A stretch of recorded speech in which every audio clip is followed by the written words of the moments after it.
You already know who I am. Quentin Presley. Today, we're going to be looking at Wansee Animation. 2 true horror stories animated. The Crazy Woman and the Murder. Title sounds litty.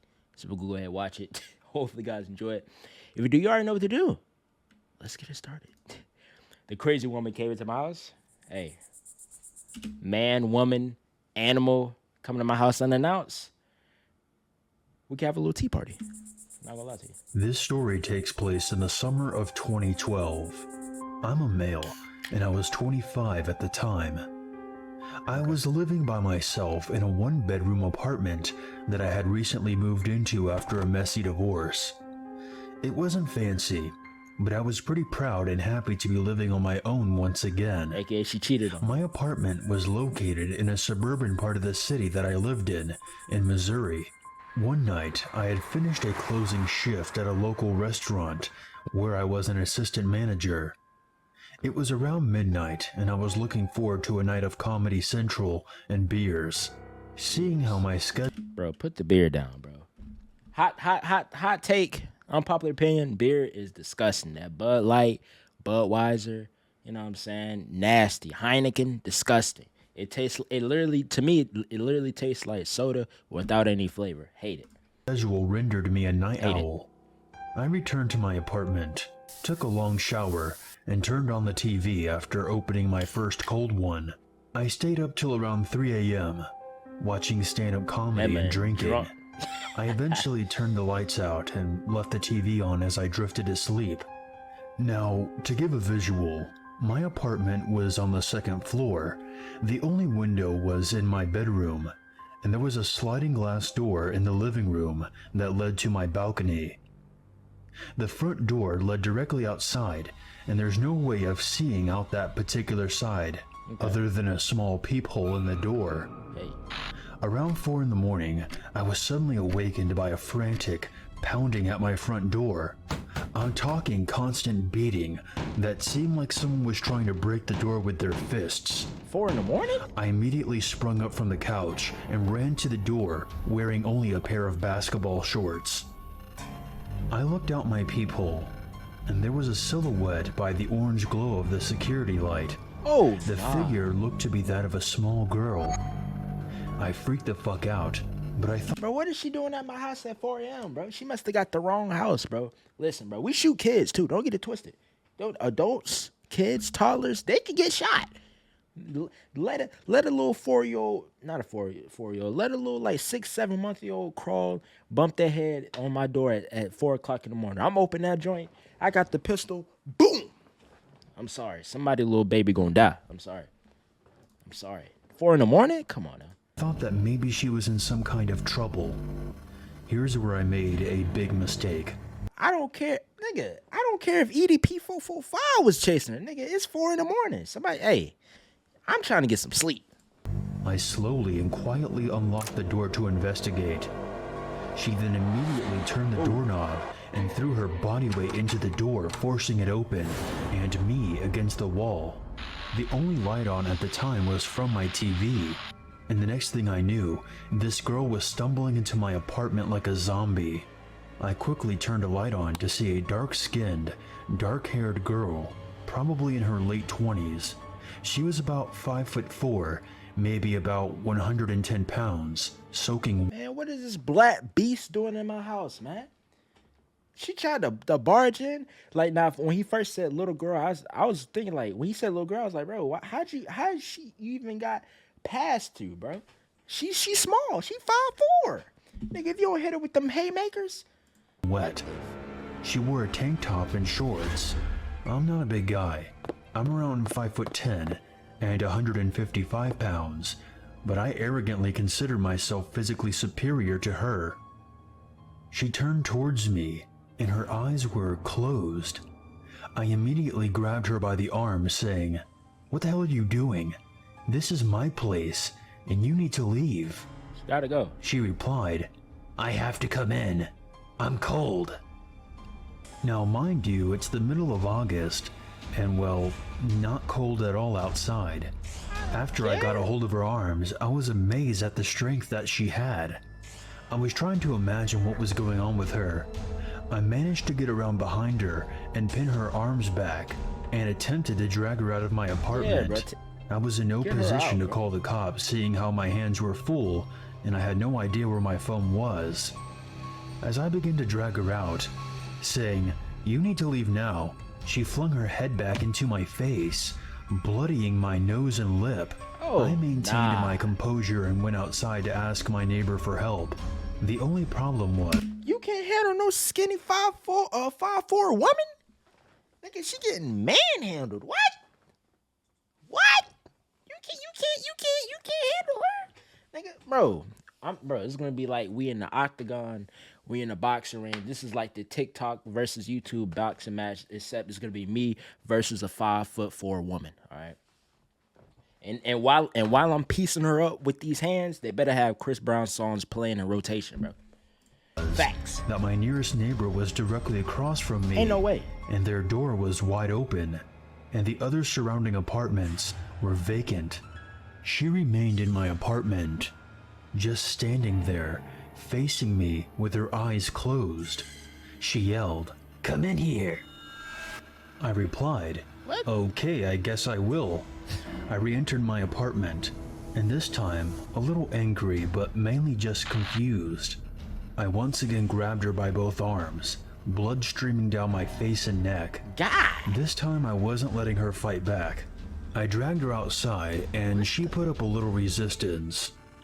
I took her inside the apartment across from me, believing this was where she lived. After all the other apartments around me are empty. She's a junkie. There appeared to be a tall, skinny Caucasian man passed out on the floor.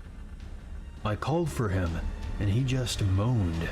After she was inside the apartment, I sat her down, and I figured that I would be a gentleman. For what? Bro, she just bloodied up your nose. Literally did a B&E at your house, bro. Bro, I would have got her out the house, right? Would have got her out the house, right? Stood up, had her in the back like this. Spartan kicked her, bro. Like, nah. Dead in her chest. Like, come on, bro. Being a gentleman for what? She wasn't being a gentlewoman. Nigga. Bro. And introduce myself. "My name is Jonathan, and you are?" She just shouted, "I'm cold." I ran back inside my apartment and locked my door. Why was I he found trying my to... phone between the couch cushions and called my apartment manager. The manager lived in the complex and had given me his cell phone number in case of an emergency. After telling him what happened, he seemed just as shocked and... She got this man all bloodied up, broke into his house, got him beating on him, essentially. They're talking about being a gentleman. No. angry as me, and he said that he would handle it. Next thing I knew, about 3 cops, an ambulance, and the fire department were lining my street, lighting up the whole block. The police knocked on my door and took my statement, while the apartment manager fixed me an ice pack for my busted face. I declined medical attention, as well as pressing any charges, seeing how whoever this girl was, she was not of sound mind when she did this. The police... I don't care what kind of mind she in, bro. This is a certain line that you don't cross, bro. I don't care if you strung out on crystallized meth. I don't care if you got stage 600 breast cancer. Nigga, I'm pressing charges like a kid pressing bubble wrap. Nigga, what? I don't care if she escaped the apartment of her man beating the brakes off her. She come in here and break into my apartment, she gonna get beat too. I might help the husband. Me and the husband slash boyfriend, we gonna tag team her, bro. I'm a piece her up for 5 minutes. I'm gonna tag him and he gonna piece her up for 5 minutes. Facts. Police told me that she was under the influence of alcohol and who knows what else. She ended up going to the hospital, and I never found out what happened with the man passed out on the floor. Naturally, I didn't sleep for the rest of that night, and all I can say is, crazy, druggy sleepwalker, let's not meet again. That almost scared me. That almost scared me. My name is Steve, and this happened 2 years ago. I worked as a police officer. I don't want you to think that I'm full of myself, but I was the best of the best at my job. You're full of yourself. That's what my coworkers told me anyway. To tell the truth, the reason I became a police officer was because of my parents. When I was 17 years old, they were murdered by a criminal who never got caught. Damn. After that happened, I decided to catch him myself, then, finally, became an officer of the law. Okay. One day, I got a report that a serial killer who murdered 20 kids and their parents was located nearby. Yeah! 20? Did I hear that right? Hold on. Ain't no way. Ain't no way. Finally, became an officer of the law. One day, I got a report that a serial killer who murdered 20 kids and their parents was located nearby. And their parents? I went to the scene as fast as I could to capture him, but it was too late. He was already gone. A week later, I was drinking coffee at a cafe before I got back home. About 5 minutes after, I got a sudden call from my wife who was at home at the time with the children. She next. There's someone in the house with a knife! She told me to come as quickly as possible, and I told her to lock herself in any room with the kids until I got home. They dead. I was about to come inside with one of my fellow officers. Just then, I heard my wife screaming and saw the man when I opened the door.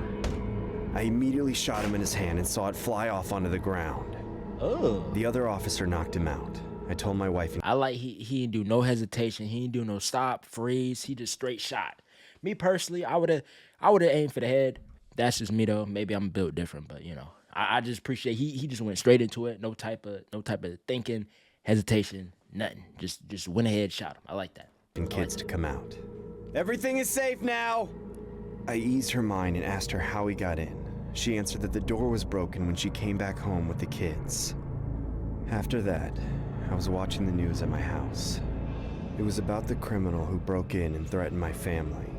It said that he had raped multiple children before, and then I was shocked.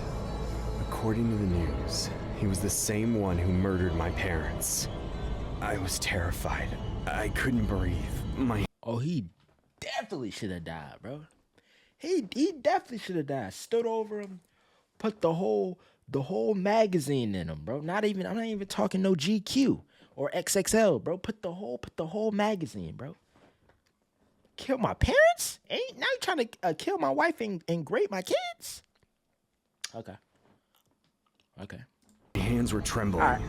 He was 39 years old back then and now received the death penalty. Yes, I'm sir. so lucky that my family is safe from him. But I still think about what would have happened had I not arrived at the right time. Yeah, good time. Yeah, he came at a good time. He came at a good time. Yeah, man. That's it though. That's the two true stories of horror animated: The Crazy Woman and The Murder. All right. Yeah, man. I found out that's the guy who killed my family. He gotta die, bro. We gotta exterminate his life. Put him straight into the death note, bro. All right. And then for the one with the crazy woman, like I said, bro, I don't care if she was strung out on crystallized meth, heroin. I don't care if she's trying to escape her man, her husband, whatever from whatever he was doing. Don't care if she had stage 64 breast cancer, titty cancer. She getting pieced up. She getting pieced up like a Popeye's biscuit, bro. She getting pieced up like a KFC bucket. No cap, but that's it. Hopefully, guys enjoyed it. 𝑨-𝑳𝑰𝑙. Hopefully, guys. But yeah, though. Hopefully, guys enjoyed the stories. Hopefully, guys enjoyed the reaction. 𝑨-𝑳𝑰𝑙.